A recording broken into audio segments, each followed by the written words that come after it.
My classmate, and he was a very close friend of mine. And there was a group of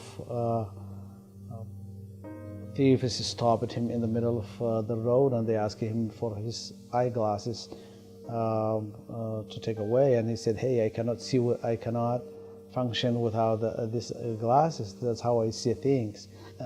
So he said it was better to die that without having the glasses, and then they killed him for his glasses.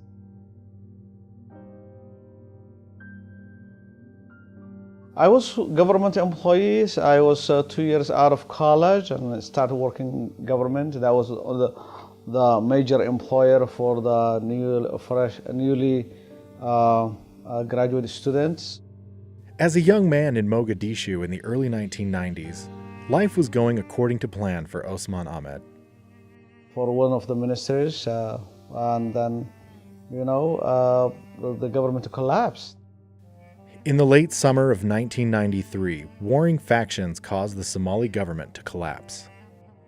The people of Somalia, they couldn't trust any central government, and then eventually the people took the matter of their own hands. This upheaval rocked the people of Somalia and turned Osman's world upside down.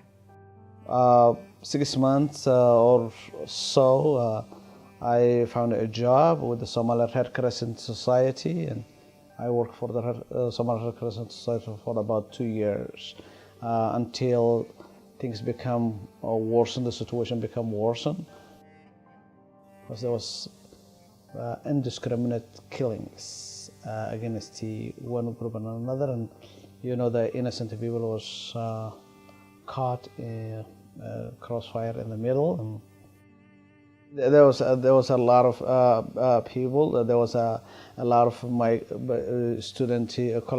college student friends who were killed. So there was a lot of problem, but I lost a huge number of either friends, family members, or the people I know from my neighborhood. Things continued to deteriorate. Eventually, the situation in Somalia got so bad, the UN sent in 30,000 troops and officially declared it a failed state. Anyone who could afford it went to Egypt.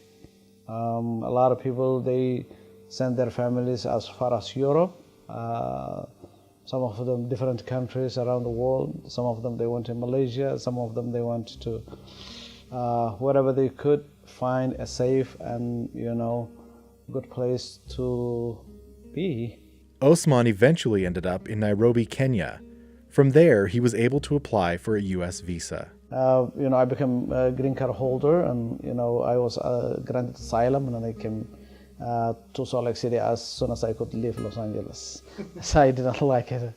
I had only $300 of 1994 tax return. In early 1995, I came to Salt Lake City, and I started from zero. Just I have something that I could be proud of, a good life today. But he longed for the days when he worked helping others in the Red Crescent. Then I moved to Salt Lake City. I started working with the Catholic Charities.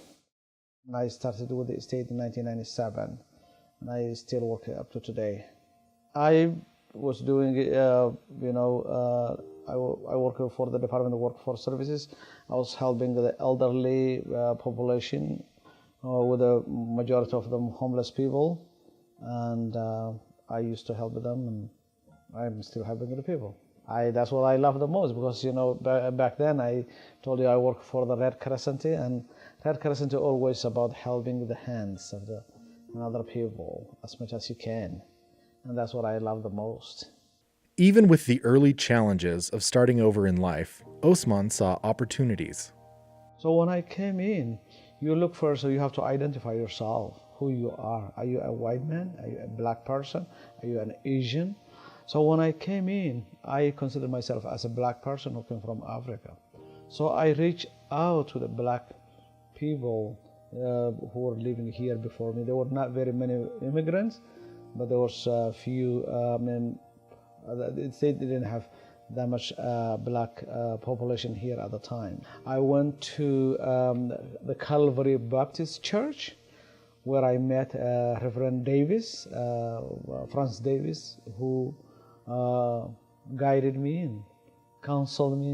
And still today, after so many years, we are still good friends. From that relationship, Osman went on to build bridges through religious communities at home. Also myself, I am part of the Solik Interfaith Roundtable that I am part of it, and I'm board member, and then become get to know a lot of LDS fellow citizens and intermingle with them, and just to have a good relationship with the church and the leaders of the church. And he continues to play a vital role in fostering religious understanding through his leadership and tireless service. When I became a citizen, I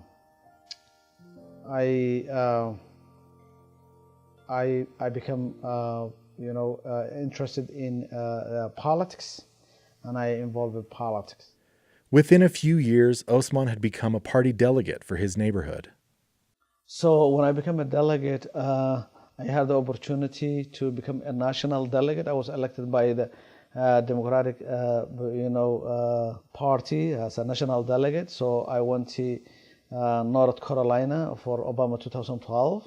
So that's one of my great accomplishments, that I was, a national delegate for the Democratic Party of the state of Utah in 2012. Osman still believes in the American dream and the value of hard work. If you wait, the opportunity will come to you. The opportunity will never come to you. You have to find the opportunity. You have to wake up in the morning and find the opportunity. One of the things that I remember from my dad, he used to wake us up every single day, 6 o'clock or 5:30, including the weekend. And he would always tell us, if a man sleeps after 6 o'clock in the morning, he didn't intend that morning to make an earnings. So that's how I coach my kids. That's how I wake up, including the weekend. I have to wake them up. We pray together. We talk to each other. I explain to them what their life is all about. Either they can be failing kids that dependent on someone else's life, or they can be successful guys who helping the community. And his advice for them is the same as his advice for anyone looking to succeed in America. Be good citizens who is contributing, not only consuming, but giving back to the, make sure so we get more people coming to the state of Utah so we can prosper. And that's something that I explain to my kids. I always tell them, hey, it's what you make life out of it. It's not what life makes you.